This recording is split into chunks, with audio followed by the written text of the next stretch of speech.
Hello बच्चों, let's read this question. The question says, discuss the following reactions. Call base reaction. बच्चों इस question में बोला गया है कि हमें कॉल बेस रिएक्शन को क्या करना है, डिस्कस करना है। तो फर्स्ट ऑफ ऑल बात करते हैं इस क्वेश्चन के की कॉन्सेप्ट के बारे में बच्चों। इस क्वेश्चन के की कॉन्सेप्ट के बारे में। और इस क्वेश्चन का की कॉन्सेप्ट क्या होगा बच्चों? Call base reaction.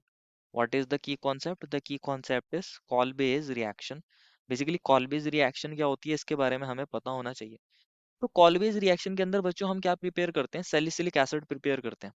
Salicylic acid को बेसिकली प्रिपेयर किया जाता है। और अगर हम बात करें तो ये काइंड की कार्बोक्सिलेशन रिएक्शन होती है। कैसी रिएक्शन होती है बच्चों? ये कार्बोक्सिलेशन रिएक्शन होती है। समझते हैं कैसे होगी ये रिएक्शन, क्या इसके अंदर स्टार्टिंग मटेरियल रहता है। तो एक काइंड की कार्बोक्सिलेशन रिएक्शन होती है। तो अगर हम बात करें होता क्या है इसके अंदर, हम स्टार्टिंग मटेरियल यहाँ पर फिनॉल लेकर चलते हैं। यहाँ पर हम स्टार्टिंग मटेरियल क्या लेकर चलते हैं? फिनॉल लेकर चलते हैं। और इसकी रिएक्शन किसके साथ कराते हैं? कार्बन डाइऑक्साइड के साथ कराते हैं। और यहाँ बेस ले लेते हैं NaOH। यहाँ पर प्रेशर जो रखा जाता है बच्चों, वो हाई रखा जाता है, अबाउट 4 to 7 एटमॉस्फेयर प्रेशर रखा जाता है। टेम्परेचर भी बहुत हाई रखा जाता है, अबाउट 400 केल्विन यहाँ टेम्परेचर रखा जाता है। तो यहाँ पर क्या बन जाता है बच्चों? यहाँ पर एक सॉल्ट बन जाता है हमारे पास। इस तरीके से दिखा सकते हैं। ये OH है। और यहाँ पर कौन है? ये COO नेगेटिव Na पॉजिटिव।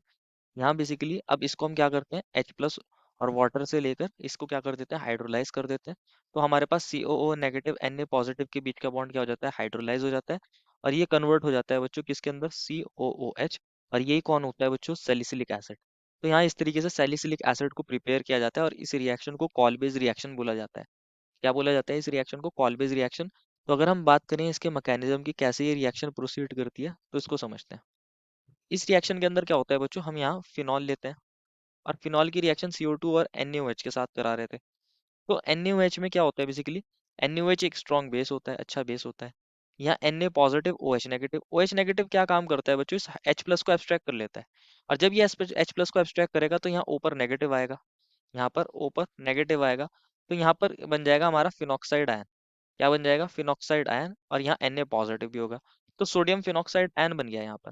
अब क्या होता है बच्चों? ये जो हमारे पास फिनॉक्साइड आयन है, बेसिकली सोडियम फिनॉक्साइड के अंदर, यहाँ पर ये जो फिनॉक्साइड आयन होता है, यहाँ ऊपर नेगेटिव होगा। अब CO2 के साथ ये रिएक्शन करता है। यहाँ पर हम दिखा सकते हैं, यहाँ इस तरीके से मान लीजिए CO2 का हमारे पास मॉलिक्यूल है। यहाँ पर ये बेसिकली ऑक्सीजन इससे अटैच है, तो कार्बन एक इलेक्ट्रोफिलिक सेंटर की तरह बिहेव करता है। हम ऐसे लिख सकते हैं, ऑक्सीजन पे डेल्टा नेगेटिव, इस पर भी डेल्टा नेगेटिव। तो कार्बन एक इलेक्ट्रोफिलिक सेंटर है। तो यहाँ सोडियम फिनॉक्साइड के अंदर ये Na+ होगा। तो ये इधर जाते हैं इलेक्ट्रॉन, और ये यहाँ पर इस C पर अटैक करेगा। और जब ये C पर अटैक करेगा तो ये पाई इलेक्ट्रॉन इस ऑक्सीजन पर आ जाएंगे। तो हम इस तरीके से दिखा सकते हैं कि यहाँ पर क्या हो गया होगा बेसिकली, यहाँ पर ये डबल बॉन्ड O में कन्वर्ट हो गया होगा, इसका नेगेटिव चार्ज खत्म। ये डबल बॉन्ड है, ये डबल बॉन्ड है। यहाँ पर क्या आ गया है? यहाँ पर बन गया है हमारे पास O नेगेटिव, ये डबल बॉन्ड O, ये डबल बॉन्ड O। इस तरीके से ये रिएक्शन हुई होगी। यहाँ बेसिकली Na+ अब इसके पास आ गया होगा सॉल्ट की फॉर्म में, ये O नेगेटिव Na+, क्योंकि हमारे पास ऊपर नेगेटिव चार्ज आ गया है यहाँ पर। तो अब क्या होता है बच्चों? हमारे पास यहाँ पर एरोमेटिसिटी ब्रेक हो गई है रिंग की। तो यहाँ एक हाइड्रोजन होगा। ये क्या काम करेगा? कार्बन हाइड्रोजन के बीच के इलेक्ट्रॉन दोनों यहाँ पर शिफ्ट होंगे। और ये दोनों इलेक्ट्रॉन ऑक्सीजन पर आएंगे, तो ऊपर नेगेटिव आएगा, ऊपर क्या चार्ज आएगा? नेगेटिव चार्ज आएगा। तो यहाँ पर क्या होता है? एरोमेटाइजेशन होता है। क्या होता है बच्चों? एरोमेटाइजेशन, जिससे हमारी रिंग अगेन क्या बन सके? एरोमेटिक। और एरोमेटाइजेशन होने में क्या हो रहा है? यहाँ पर तो ये डबल बॉन्ड था ही, यहाँ पर ये डबल बॉन्ड था ही। यहाँ पर क्या बन गया था बच्चों? ये COO नेगेटिव Na पॉजिटिव बन गया था। और यहाँ पर क्या हुआ है? जैसे ही ऊपर नेगेटिव आया है, यहाँ पर एक डबल बॉन्ड बना है, H और कार्बन के इलेक्ट्रॉन आए। और ऊपर नेगेटिव आया तो O नेगेटिव ने H+ के साथ बॉन्ड बना लिया, यहाँ OH बन गया है। एरोमेटाइजेशन हो गया है। तो ये हमारे पास बन गया सॉल्ट। अब हम इसको क्या कर सकते हैं? हाइड्रोलिसिस कर सकते हैं इसका। यहाँ पर ये सॉल्ट बन गया था हमारे पास OH, यहाँ ये COO नेगेटिव Na पॉजिटिव। अब आप इसको हाइड्रोलाइज कर दीजिए, H+ H2O। तो यहाँ पर क्या बन जाता है बच्चों? COO नेगेटिव और Na पॉजिटिव के बीच का बॉन्ड क्या हो जाता है? हाइड्रोलाइज हो जाता है। ये OH ही रहेगा, ये COOH के अंदर कन्वर्ट हो जाएगा। साइड प्रोडक्ट आप लिख सकते हो, NaOH बन जाएगा। तो हमारे पास ये हमारा सैलिसिलिक एसिड बन रहा है। ये सैलिसिलिक एसिड बन रहा है बेसिकली हाइड्रोलाइज होने पर। तो इस तरीके से हमारे पास ये रिएक्शन होती है। तो यही कॉल बेस्ड रिएक्शन है, इसी के बारे में पूछा गया था। एक कार्बोक्सिलेशन रिएक्शन है बेसिकली।